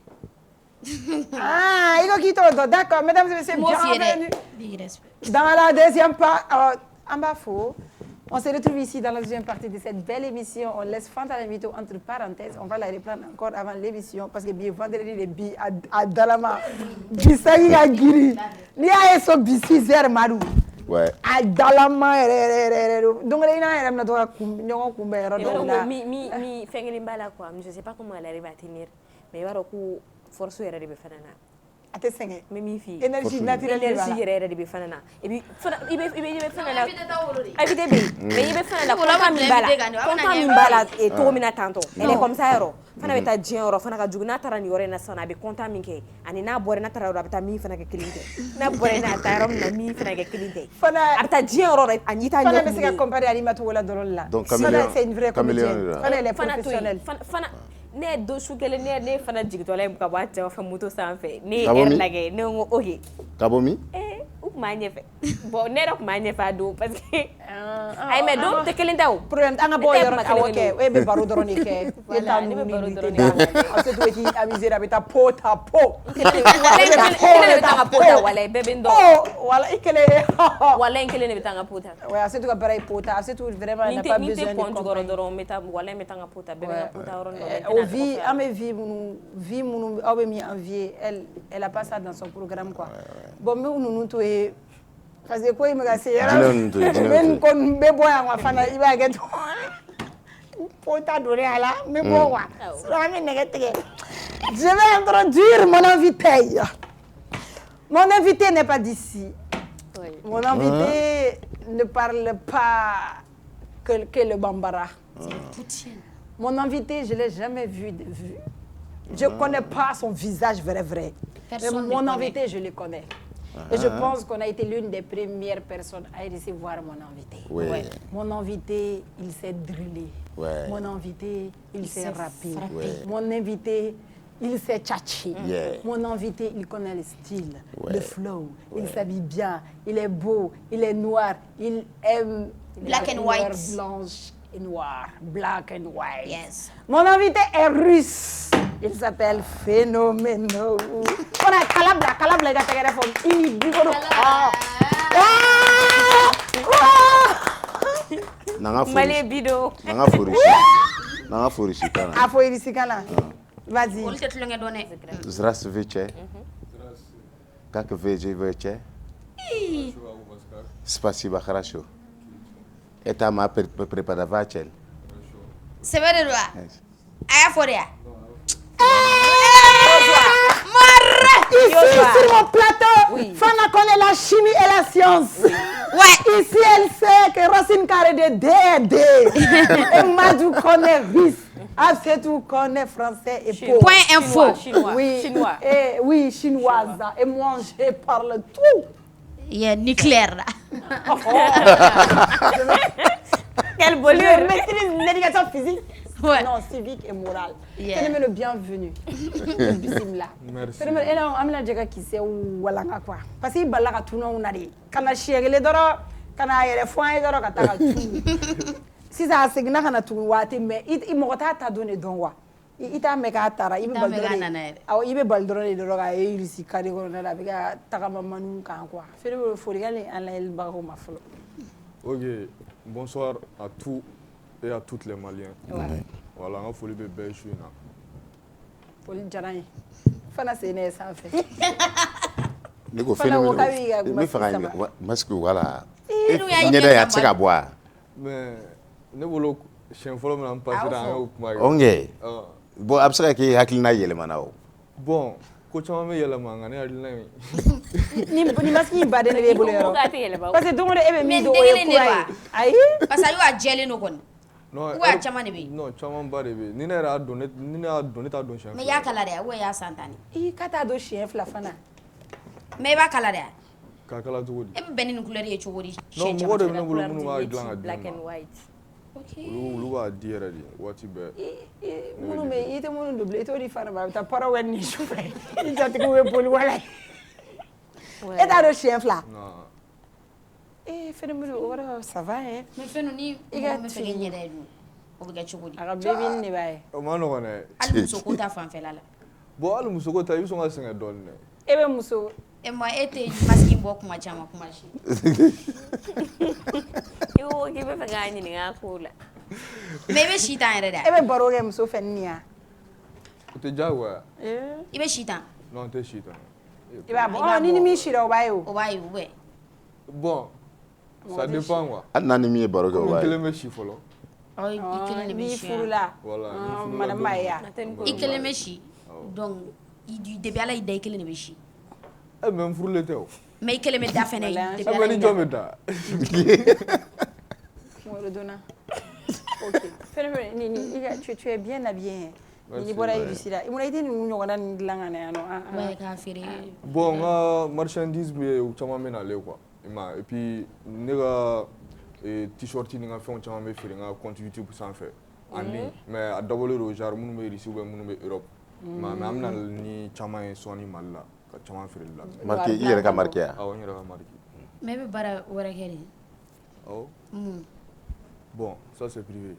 Mais business qui ka bara yɔrɔ mɔgɔw de ti dɔn musique kɔnɔ o la k'i bɛ nin dɔn. A yɛrɛ i ye olu yɛrɛ dalaman de don nin ko in na. Détox, fausse information, fake news. D'accord. Ni Aïssi yɛrɛ ya. Ou ni Shadow de? Non, nin tɛ Ma Shadow ta tɛ yɛrɛ de. N bɛ fɛ k'a fɔ Afrique ta de ou Russie ta. Bon, nin bɔra Russie ka na. Original. Mais Russie ta. Ayi dɔw bɛ bɔ ni Fallait fɛn dɔ ye essayer b'a faransi briller original. to la. Fo ka digire ɲɛ la. Mais fɛn dɔ e jiginna kɛlɛ kɔnɔ sisan mun na? Pourquoi sisan de? Kɛlɛ kɔnɔ cogo di? Genre an balila k'i ka son dɔ ye INMSD aw balila ka wuli cɛ k'a jigin. Aw mun na? Pourquoi? O featuring dɔrɔn de ne INMSD mɔgɔw bɛ kuma a mɛnna donc u ma ko ni nana Mali la on va faire un bon projet ensemble. N nana an ye projet kɛ. Aw bɛɛ bɛ fɛ ka jɛ Enfant Noir la dɛ? Ka jɛ jɔn na? Enfant na. Cɛ an bɛɛ ka taa don studio la mɔgɔ kelen ka ma. A n'o de bɔlen don dɛ. Featuring n'o bɔlen don. Et puis parce que mɔgɔw ko pourquoi le choix maintenant a mɛnna u n'a sɔrɔ aw tun bɛ fɛ ka collaborer maintenant sisan de comme olu fɛnɛ ni o tɛ ten e fɛnɛ n'o tɛ ten donc aw bɛɛ jigila. N nana Mali la de. Ayi mais parce que précisément olu ni enfant u tɛ ten e fɛnɛ donc aw fila nana. Bon ne n'olu bɛ ɲɔgɔn dɔn depuis o ni ko tɛ. ne n'olu depuis o ko ninnu tɛ. Ah ok. Ma ne ni n t'a dɔn ni mɔgɔ minnu bɛ ne su u b'a dɔn ne ni WIP ye featuring kɛ. WIP fɛnɛ ni MSD ye featuring kɛ. Ne ni MSD mɔgɔw ye ɲɔgɔn dɔn WIP de canal la. Mais mun na e ni Bacha ma featuring kɛ? Bon, i b'a sɔrɔ a waati de ma se fɔlɔ.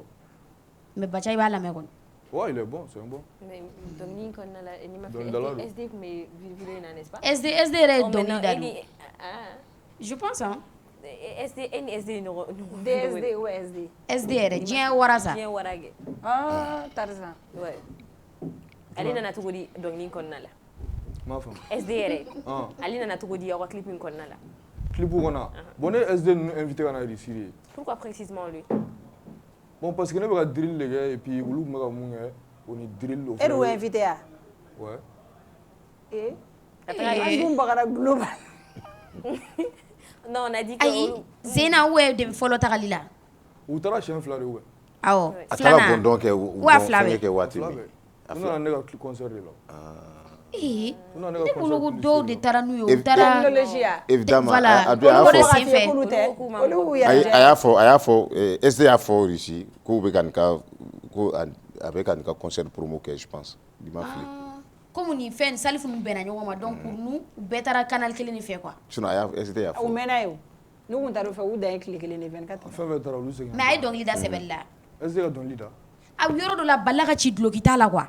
Genre dɔnkili kɔnɔna clip yɛrɛ i bɛ bali ka SD yɔrɔ dɔ la ou a bɛ ka ci tu as l'impression que ale yɛrɛ de voix don quoi. Non ne voix bɛ changer son kɔnɔ. E voix bɛ falen Ajiwan. Non SD ma ci dɛ. Mais est-ce que pour toi est-ce que e de ma kɛ sababu ye ka SD ni Enfant Noir fara? Cogo di? Parce que depuis o fɛn kɛla SD ni Enfant Noir ka et ça. Bon o cɛla de ne da t'o la o normalement o ye mɔgɔ fila cɛla de u tun bɛ baara kɛ. Ne ye dɔ wele a ka na n ka concert publicité kɛ an ka baara kɛ ɲɔgɔn fɛ. Mais o tɛ concurrence déloyale ya? E bɛ fɛn kelen min kɛ karisa fana b'o kɛ u ka mɔgɔ dɔw ko ta ka na i n'olu aussi ka baara kɛ ɲɔgɔn fɛ o tɛ concurrence déloyale un peu? Concurrence jumɛn? Déloyale. Non, pourquoi? C'est du business, c'est purement du business. Mais e y'a essayé k'a da don a la ou bien ka kuma fɛ u ka bɛn ou bien Non, bon, i b'a dɔn fɛn dɔw bɛ yen il faut pas essayer de rentrer dedans. I ma n'i bɛ fɛ n'a kan ka ɲɛ a bɛ ɲɛ depuis e tɛ quoi. I ma donc fɛn ka gɛlɛn ka n'a tiɲɛ quoi. Mais n'i tɛ se ka don fɛn dɔw bɛ i tɛ se ka don i ni mɔgɔ dɔw ni ɲɔgɔn cɛ quoi. Il faut pas essayer k'a fɔ k'i bɛ don cogo la i bɛ taa de lajɛ yɔrɔ. Ne bɛ ka sira yɔrɔ min ye comme SD y'a fɔ ko enfant bɛ ka keleya ale la don la kana n'a fɔ k'e fana bɛ ka keleya a la k'a bɛ ka kɛ star ye nɔfɛ. Bon, n'o cas kɛra les collaborations sont pas les mêmes quoi. En tout cas ne segin kuma min kan dɔrɔn c'est purement du business. Mais don min na par exemple i nana yan plateau sanfɛ. Mɔgɔya t'ale ta kɔnɔ quoi. Ale ta baara dɔ ye quartier kɔnɔ ko t'a la i ye n frère ye furada brada nara baara o t'ale fɛ yen. A ye na dɔrɔn an ka business voilà. No pity in the business. Yeah. First man. Don fɔlɔ min na i nana yan plateau kan ni bi c'est quoi la différence? I nana cogo min na fɔlɔ oui ani sisan. Bon n nana siɲɛ fɔlɔ min na o waati y'a sɔrɔ mɔgɔw bɛ ka commencer k'an dɔn mais mɔgɔw tun tɛ n ka musique yɛrɛ dɔn quoi. Il y a son caman tun bɛ u tun ma hit baw kɛ mɔgɔw tun bɛ ne dɔn genre n tun bɛ vidéo minnu yira mɔgɔw la ici u dabala tun bɛ ban nin ye maliyɛn de ye a bɛ ici mais dɔw yɛrɛ tun tɛna ka kuma faamu donc c'est pour cela que parce que i b'a sɔrɔ o waati ninnu na ne ka texte caman tun bɛ yen ne tun bɛ français caman don a la ne tun bɛ anglais caman don a la mais n y'o bɛɛ dabila sisan n ka texte kɔnɔna la i b'a ta k'a lajɛ bamanankan yɛrɛ k'a b'a kɔnɔ pour que mɔgɔw ka se k'a faamu quoi.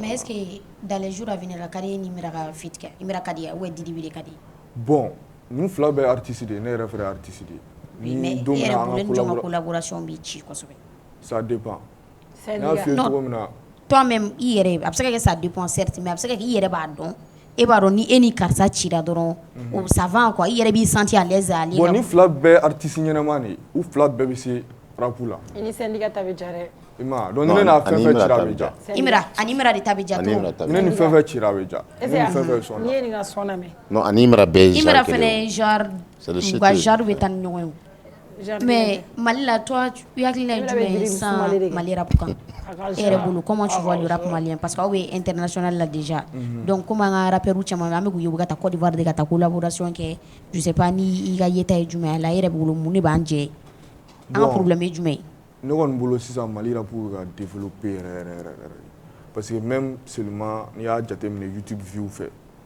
fɛn minnu bɛ ka kɛ sisan game kɔnɔ i b'a ye an i ka kuma latigɛ tɛ YouTube view la est-ce que o tɛ clash côté parce que an y'a ye sa ko clash de bɛ ka view di an ka rappeurs ka YouTube mais clash bɛ jumɛn de kɔnɔ rap tɛ si donc il faut donc diyagoya clash quoi clash kɛra États-Unis clash kɛra France donc clash bɛ game kɔnɔ quoi i ma mais le plus important game ka développer le plus important c'est pas comment les résultats an mago b'o de la donc résultat bɛ ka ye o donc clash kɛra o clash ma kɛ o ni rap bɛ ka développer nous on est fiers on est content mais pour que échographe ka an ka fɛn bɛ ka développer pour que an ka rappeurs ye spectacle baw la i b'a fɔ Didi B ni fɛnw bɛ cogo min pour qu'an t'o il faut savoir est-ce que an bɛ se k'a fɔ k'a bɛ ka développer o la non a bɛ ka développer déjà digitalement fɛn bɛɛ bɛ daminɛ n'o de ye déjà stream ni view la a bɛ ka développer i bɛ se ka Mali rappeur dɔ ta sisan i bɛ se ka YouTube view comparer avec un rappeur français i dabala bɛ ban i b'a ye Mali rappeur yɛrɛ ta b'a ta sanfɛ donc cela veut dire qu'il va développer digitalement d'abord. Mais langue il y a une barrière de langue aussi, il faut comprendre ça. On dit que la musique n'a pas de frontières. On va saquer nous la mais anti-anglais mais ouais, c'est vrai. Mais fin ben don quoi. On va ta don. Mais il m'a dit fin nous. Faut savoir qu'il y a les majors chez eux. Il y a les majors chez eux, il y a les gros labels chez eux. Donc c'est eux aussi qui les aident. Ouais, ou là il est ça fait trop de là ou t'es en follow mais on va débrouiller en temps full be garçon c'est vrai donc cela veut dire qu'on est sur la bonne voie quoi plus ce côté plus non mais et bolo Mali industrie musicale qu'on a là aujourd'hui et bolo du Malican a fait qu'est-ce qui va pas mon bégal ça blocus qui yala o yɛrɛ de don wa parce que kilimana wuli b'a fɔ ko njuga bɛ karisa la karisa tɛ k'an dɛmɛbaliya de don est-ce que mɔgɔ bɛ se ka e yɛrɛ bolo hakilinata ye jumɛn bon ne bolo sisan minnu bɛ ka commencer ka fɛn minnu daminɛ ne bolo o de y'a dan ye genre les collaborations internationales a b'a to jamana caman b'an dɔn dɔn et puis ne bolo o sira kɔni ka ɲi kosɛbɛ voilà min bɛ to k'a fɔ kuma bɛɛ ko ni karisa n'u dɛmɛ o de kama ma ye olu ta bon mɔgɔ b'i yɛrɛ dɛmɛ fɔlɔ ni mɔgɔw k'i dɛmɛ dɛ donc i ko dɛmɛ tɛ fɛn ɲɛ la wa ayi dɛmɛ tɛ fɛn ɲɛ la dɛ i b'i yɛrɛ dɛmɛ fɔlɔ hali talent tɛ fɛn ɲɛ bilen talent bɛ bɛɛ la mais sisan BG Yakubi toi ton style bien jɔn ka ci cogo ye jo kosɛbɛ bon ni fila bɛɛ bɛ se se tɛ o jɔn ye don mun ye don quoi sinon bɛɛ bɛ se bon réellement i b'a dɔn ne bɛ drill dɔrɔn de lamɛn ne t'u lamɛn kosɛbɛ quoi moi je peux m'a ye réseau kan mes clips appréciés. Moi, je suis plus dans le culturel. Les clips appréciés. Bon, moi, il y a réseau. Mais parce que nous, TikTok, il va y avoir. TikTok, il va y avoir. Non, ne tout la même. Et tout la même. Et t'es bachari n'enfant la même. Bon, bachari la même peut-être. Ma bachari la même quoi c'est quoi. Ni ama songler lo y mettre dans mes clips là par curiosité genre il va y donc deux clips pour il va la dire. Donc curiosité de la game n'est enfant à la dire. Ouais, pourquoi pas. Donc am se faut dans les jours à venir et une femme se collaborer. Bon. Ça dépend. De quoi? Ça dépend de beaucoup de choses. C'est-à-dire après que ça sera l'occasion peut-être et bolo ça dépend niveau fois dépend mouna. Aux solutions am se Non, bon, il va y avoir 100 en concentré le cours aux collaborations, mais ça, tout peut arriver dans la vie. C'est du business. Business. Voilà, nous le faisons. Donc, mais ni partenaire venait arranger business là. Pourquoi pas? Mais donc, il faut arranger. Mais est-ce que tu es assurant parce que drill ko ni fait no kana na do ci bitiga. O bebe se ka kala. A bɛ se ka kɛ n'o kɛra sisan peut-être ni mun ye mun ci biti kan mɔgɔw yɛrɛ n'a tiɲɛ dɔn. Mun de drill baba ye. An fa fana ye drill, ale fana wale ye drill baba ye. Ne yɛrɛ dɔn baba ye. Ale t'a sotarama de ya. Ayi ko drill sotarama nazara. Ale y'a jumɛn ye? Chauffeur. Ni fana ye o yɔrɔ ta ko ne drill avion pilote ye. Avion pilote. O tɛ duguma bɛ sanfɛ. Sanfɛ kɛlɛ ye. Jɔn ye copilote ye? Copilote bɛ u bɛ ye clip wɔna la. Wara yɛrɛ bɛ se Valan na toro. Jɔn bɛ se Valan na. Wara to b'a kɛ tan. Bɛ se ok. O y'a sɔrɔ Amadu jɔlen bɛ kɔfɛ a bɛ ko awɔ ni sira nin ka ɲi. I m'a fɔ. O y'a sɔrɔ an fa mɛn. Ayi an kɔni bɛ sanfɛ dɛ an tɛ. Ale tɛ yɛlɛ avion kɔnɔ yɛrɛ. Ayi dɛ ne tɛ fɛn kalama o ko. Mais aw ko jɔn ye barakunbani ye? O jɔn ye? Aw ko chauffeur dɔ barakunbani ya? Ne o bɔra ne da kɔnɔ. Ale mun fɔ dɛ. Non copilote de y'o fɔ.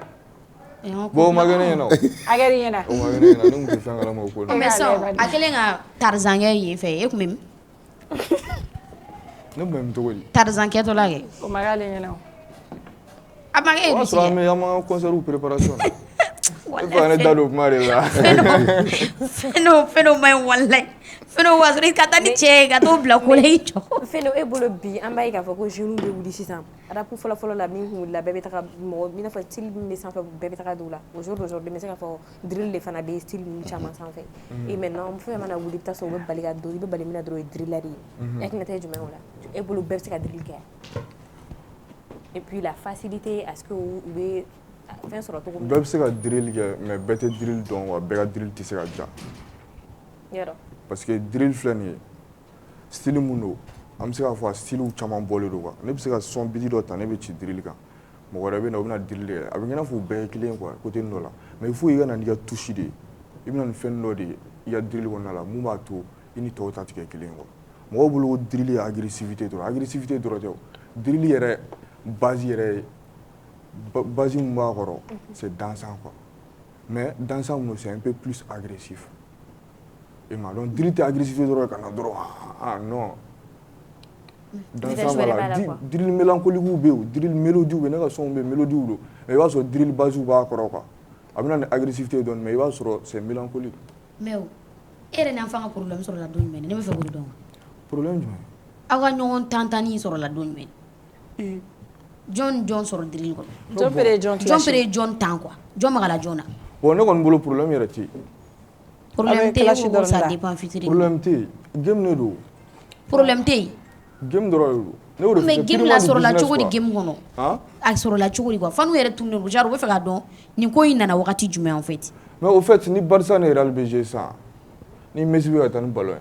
Donc on te défenseur do semé. Peu va boire. Oh mais o ya sɔrɔ match Barça ni fɛ o ya sɔrɔ a titiri la fɛn dɔ de nana na ye. Tali in na i b'a sɔrɔ i fɛn dɔ kɛ o. Bon a mana kɛ togo n bɛna fɛn dɔ f'i ye ni amena exemple ta ballontan kan toujours quoi ni équipe dɔw bɛ yen mun ka far yɛrɛ équipe ka far bɛɛ b'a dɔn k'a ka far ni équipe wɛrɛ kun bɔra mun fɛnɛ ka far mɔgɔw bɛ fɔlɔ ka fɛn fɔlɔ jumɛn miiri donc u bɛ fɔlɔ ka fɛn fɔlɔ jumɛn kɛ réseau sanfɛ ai mais hali n'o bɔra mun kun ka farin o fɛnɛ k'a dɔn k'a fɔ ale nana dɔ fɛnɛ sɔrɔ yen donc a k'a ka sira kɛ nin k'a ka sira bɛɛ k'i ka sira kɛ o tɛ se ka kɛ o an bɛ terrain de kɔnɔ an bɛ game de kɔnɔ comparaison ye diyagoya de donc fanu de don aw yɛrɛ tɛ an bɛ tagama ɲɔgɔn kan de si ni mira y'aw fila bɛɛ wuli biti kan i bɛ sɔn i mara ala de ya aw fila bɛ wuli biti kan pourquoi genre k'a bɛ featuring kɛ n'aw ye aw fila ni an fa mago b'aw la pourquoi lui prend cette initiative pourquoi ale bɛ n'o initiative ta n tɛ ka se k'o de faamu business tɛ de fana tɛ don hôtel da fɛ o business tɛ i mara tɛ producteur ye o c'est un artiste non? Oui, c'est un artiste. I ci cogo bɛ se ka diya a b'a fɔ ko bon k'a bɛ faama k'u la. Ni ci cogo diyara a bɛ ne de wele ne n'a bɛ ci mais pour que a bɛ ne wele ko i ni karisa ka na bitigi. Ale fɛnɛ aw saba quoi mɔgɔ saba bɛ featuring kɛ o aw bɛɛ tɛ drilleur ya. Peut-être ça peut donner. Si ça m'arrange dans le business pourquoi pas. Ale ka vie ye business de ye e n'ale tɛ ɲɔgɔn faamu. Time is money. E bɛ se ka concert kɛ sisan mun na i tɛna concert kɛ. Bon, concert ko bɛ sen na Maliens k'u préparer. Mali la yan nɔ. Palais ou bien. Sɔni dɔrɔn an bɛ date bɔ. Mais pour toi e yɛrɛ fɛ e dɔnnen don Mali la kosɛbɛ yan. Ouais. Kosɛbɛ. Ne b'a essayer o. Ne bɛ genre n tɛ i n'a fɔ n bɛ n kun fɛ quoi. N bɛ réseau ye mais n b'a dɔn réalité fɛnɛ bɛ terrain na. Donc tuma dɔw la n bɛ taa yɔrɔ dɔw la n bɛ kagulu don ka mɔgɔw ka réaction lajɛ quoi. I ka fan base b'i bolo. N b'a dɔn a bɛ yen. U bɛ u I bɛ dalama yɛrɛ. kagulu bɔ ka taa mɔgɔw ka réaction lajɛ ou bien b'a. N b'a don de ka taa mɔgɔw ka réaction. Mais ça t'est une fois arrivé k'a fɔ k'i bɛ kagulu bila ka taa dɔ kɛrɛfɛ k'a lajɛ n'a bɛna dɔn e de don. Yani diɲɛ wuli cɛ a t'o dɔn. E ma ye n ka sɔn a m'a fɔ ko i tɛ yelen dɔn hali n'i kɛra jinɛ ye. Ayi mais ni ɲɛ jateminɛ la n'i da tout ça la ni ninnu k'u jateminɛ a bɛ se ka kɛ dɛ. Ne ɲɔgɔnna baden bɛ taa o t'o ye pewu. E i gɛrɛ bɔ tan e ye dentiste de. Mais i dent blanchi yɔrɔ. Non ne ma blanchi dɛ. Ne yɛrɛ de ka timi sinon ne ma foyi blanchi. Timi ko in y'anw se problème ma. Fino. E ka timi cogo di? N ka di quoi. E yɛrɛ cogo di genre ka feeling ka di. Fana nin tɛ ka kuma e ka sabali. E k'i bɔ dimi. E ka kuma de don vas-y maman. Sabali. Comme e bɛ timi ma nin dɔ taa n'a ye. Ayi ne tɛ k'a ja ɲininkali kɛ e ka sabali e k'i dabɔ nin na dɛ. Ok. Fana fuli bɛ se k'e ta bɛ taa i kunbɛn da la. O ma taa dɔn n bɛ plateau de kan. A b'o dɔn taa n'a ye fana yɛrɛ ka di. Fana to k'a fɔ ko mɔgɔw ka di. Ne bɛ tile ka don o bɛ. O tɛ kuma juguba ye ten. O tɛ kuma juguba ye fana bolo. Fana b'a fɔ kuma bɛɛ ko karisa ka di o. O ne ka terme de cɛ i ka di dɛ. Imra gangsta de a timi bara da yɛlɛ i ka taa n'a ye. A timi bara Congo a diya bara ni fana a sauté. Awɔ a da yɛlɛ. E fana ka. Ayi ne ye n ta kɛ protection ne ye n ta kɛ nafigiya de protection divine Mère Teresa. Awɔ Feno an ka taa na y'i ɲinɛ. Mais mun ɲinko de bɛ yen su in. Ayi ne bɛna dɔn ne ye ne b'i dɔn. Non i tɛ se ka ne dɔn. Non i tɛ se ka dɔn. I tɛ ne ye yɛrɛ e bɛ ne ye min. Hali n'a y'a ɲi bɔ i tɛ se ka dɔn. Hali n'a ye nin bɔ i tɛ se ka dɔn. Ayi wala ɲi bɛ a bɛ dɔn sa. Même moi par exemple ni nin ye fɛn bɔ ne ɲɛna fo ne bɛ ka nin lajɛ. N bɛ bɔ kɛ. A ka gɛlɛn dɛ. Fɛn détail dɔ de jateminɛ Ah mais b'a so dɔn min. avec les parents et tout forcément i bɛ nin bɔ. Ouais bien sûr pourquoi i tɛ se ka n'a fɔ k'i bɛna fɛn dɔ jira so. Mais olu b'a dɔn k'e de bɛ Feno jukɔrɔ wa. Bien sûr. Ils savent que c'est toi. Bien sûr. Ça pose plus problème. Ma tɛ photo ta dɛ. J'ai pas fini. Fini. Ça pose pas problème. Bah non. Pourquoi ça devient non, dans genre avec ce que tu fais. Ouais, bon, parce que mon parent il était clé comme tu l'as dit. On est mal là quoi. Maintenant il y a des préjugés au sujet de ce que nous on fait quoi. Il y a ou ta famille né. Non, c'est pas ou ta famille. Al famille era pour la kalama. Fɛn dɔw bɛ n'u kunna, préjugés na sugu dɔw bɛ n'u kunna. Voilà, mais c'est maintenant à toi de montrer que ce que tu fais c'est purement du. Parce que i b'a sɔrɔ e yɛrɛ ani Feno personnage kelen tɛ. Voilà, personnage kelen tɛ. Mɔgɔ i bɛ ne dɔn, mɔgɔ ye ne dɔn. N'u y'a dɔn ko ne ye Feno ye, u dabala bɛ ban quoi. U b'a fɔ ko non o tɛ se ka kɛ. Tu es qui? Feno tɛ dɛ e yɛrɛ ta personne qui es-tu? I yɛrɛ k'i yɛrɛ fɔ tan. Bon moi je suis plus calme. Hali ne bɛ agressivité mun yira drill la. Mɔgɔw bɛ mɔgɔ la n'i y'a f'u ye ko ne de bɛ ka ci ta, ou bien ko ne de bɛ ka nin kuma na sugu bɔ n da, u tɛ se ka da la. Donc tu es quelqu'un de calme, posé. Ima. OK. Ali ne bɛ kuma minnu fɔ n ka sɔn na. Tuma dɔ la ne bɛ taxi sɛmɛ ne bɛ ka kuma dɔw fɔ. A fɔli ka gɛlɛn ma quoi. OK. Mais par exemple m'a fɔ parce que a kan ka fɔ o ye o rôle ye quoi. Ni dɔ nana ka ɲɔgɔn clasher ka agressivité dan ka fɛn jugu fɔ ɲɔgɔn ma yɛrɛ yɛrɛ. Mais clash bɔra la sisan kɔfɛ Feno est yɛrɛ tɛ dɛ. Toi ta personne est là avec la personne côte à côte. Comment est-ce que tu vas réagir? Ne b'a fɔ o ye Mohamed de y'a ye o. Feno m'a ye o. OK. Ni Feno y'a ye don min na Feno bɛ kabako d'a kan. Mais ni Mohamed y'a ye Mohamed b'a fɔ ça va ko bɛ to la bɛɛ kan. Donc on suppose que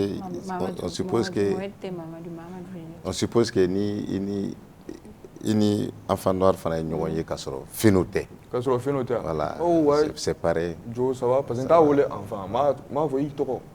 Ni mɔgɔ b'i tɔgɔ ɲininka mɔgɔ tɛ i bɛ ka mun yira. Mais a se y'i dɔn i voix fɛ a fɔ o yɛrɛ don. A ka gɛlɛn dɛ. A ka gɛlɛn. N m'a fɔ n ko n bɛ voix falen sɔn na. Il faut nous livrer. Fais-nous un petit freestyle. Ok.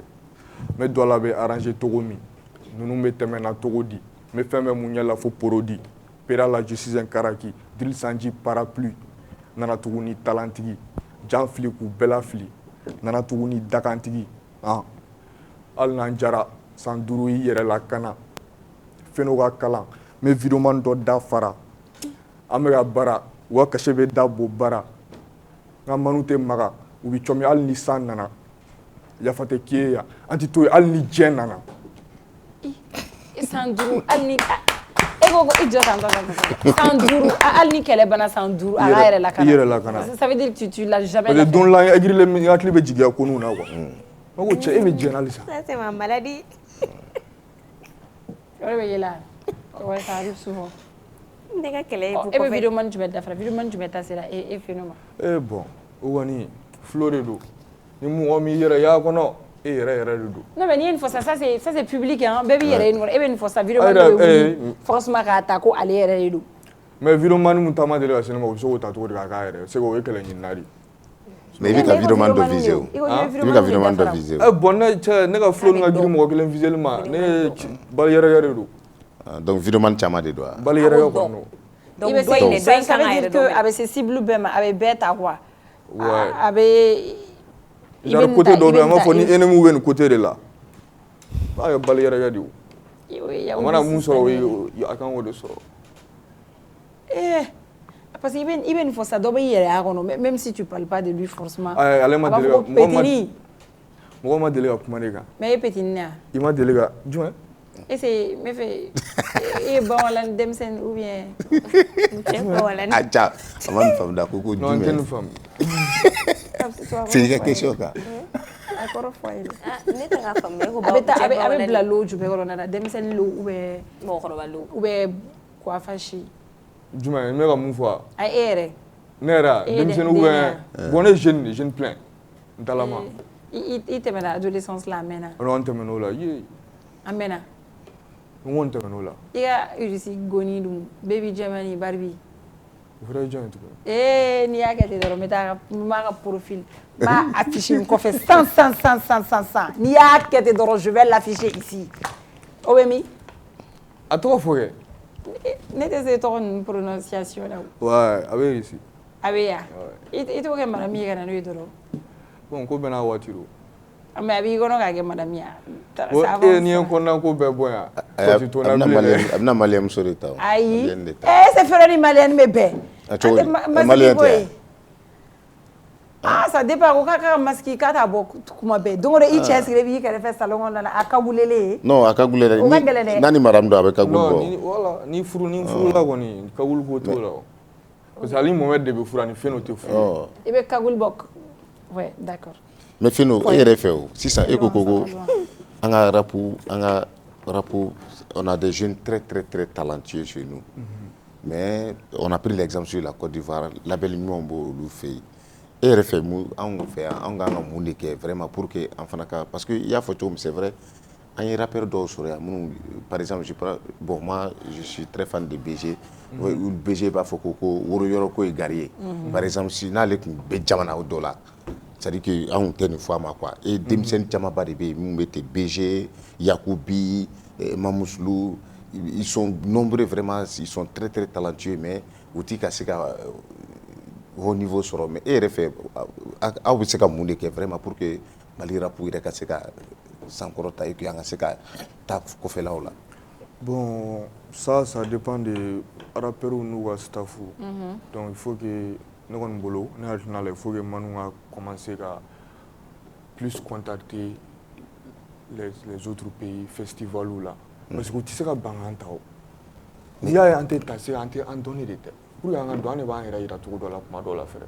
Mais an tɛ se ka taa festival la ten an fana ten fɔ an bɛ wele an bɛ apprécier de ka sinon an fana tɛ se ka taa an yɛrɛ feere ten ou bien bon o fana ka gɛlɛn ou bien. O ka gɛlɛn c'est vrai mais genre contacts dɔw bɛ yen n'olu n'i ye contacts nasugu dɔw ɲini quoi n'i y'olu sɔrɔ quoi a ma se i k'i yɛrɛ i ka taa fɔ ko festival an ye ta mais tant que olu kɔni y'a dɔn e fɛnɛ bɛ yen.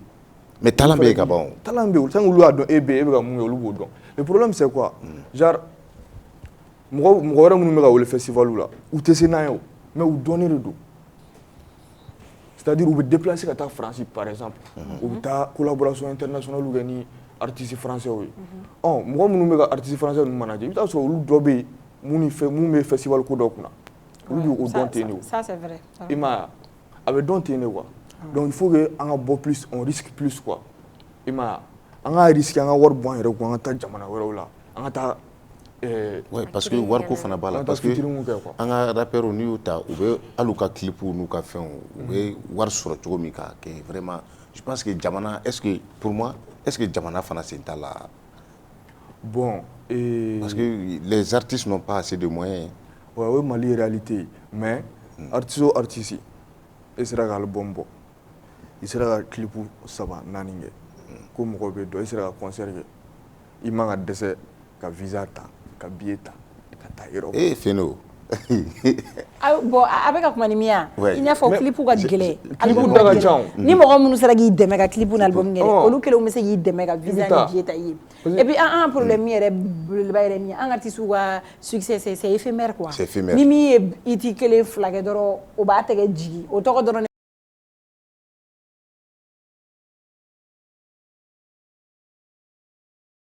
dɔw b'a kɛ semaine o semaine u bɛ dɔnkili kura bila k'u ka inspiration bɛɛ épuisé dɔw fana b'o kɛ ne hakilina la mun b'o kɛ c'est parce que ɲano sani a bɛ ka commencer ka na kosɛbɛ mais ɲano on n'avait pas instauré une mentalité du fait que être un artiste c'est pas seulement être un artiste c'est être une star de l'art mais c'est une entreprise quoi.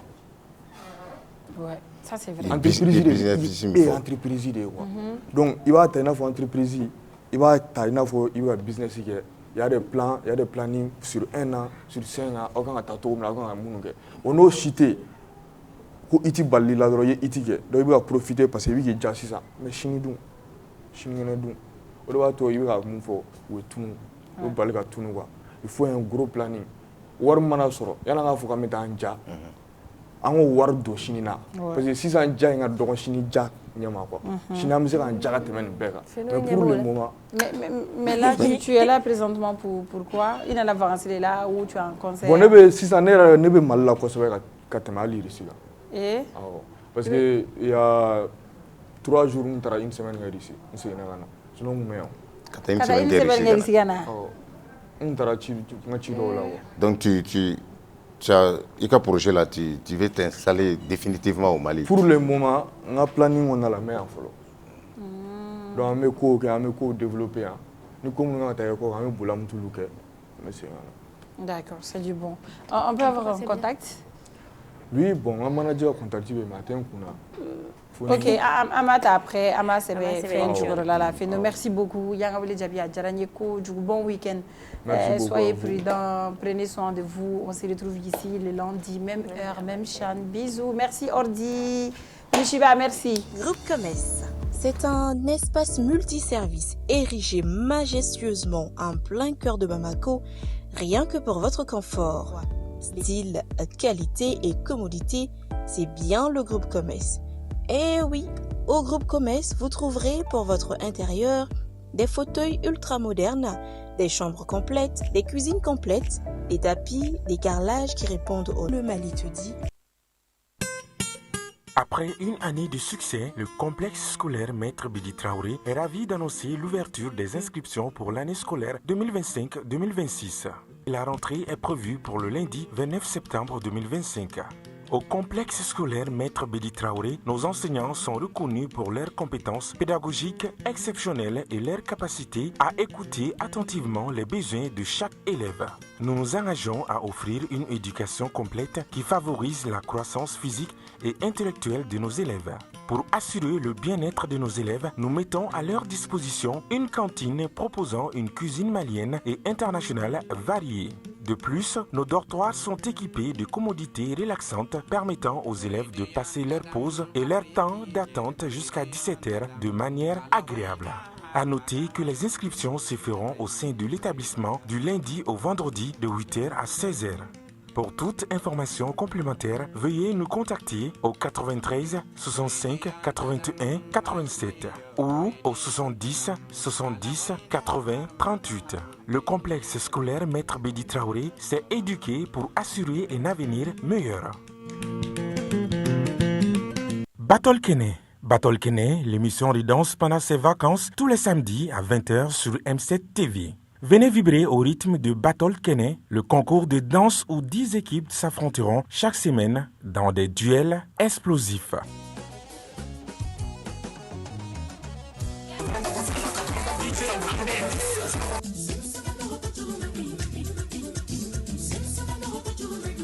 danse traditionnelle, danse moderne et le face-à-face final. L'enregistrement en public tous les samedis dans la cour du groupe Renouveau à 18h, avec un jury d'exception pour départager les talents. Isiaka Traoré Boutelezi, Cheikh Karambe, Modibo Keita et Djigi Kouyaté. Battle Kene, présenté par Fousseni Kamara, Di Djemadjigi et Yuma Diallo. Battle Kene pendant les vacances, la danse prend le pouvoir sur M7 TV.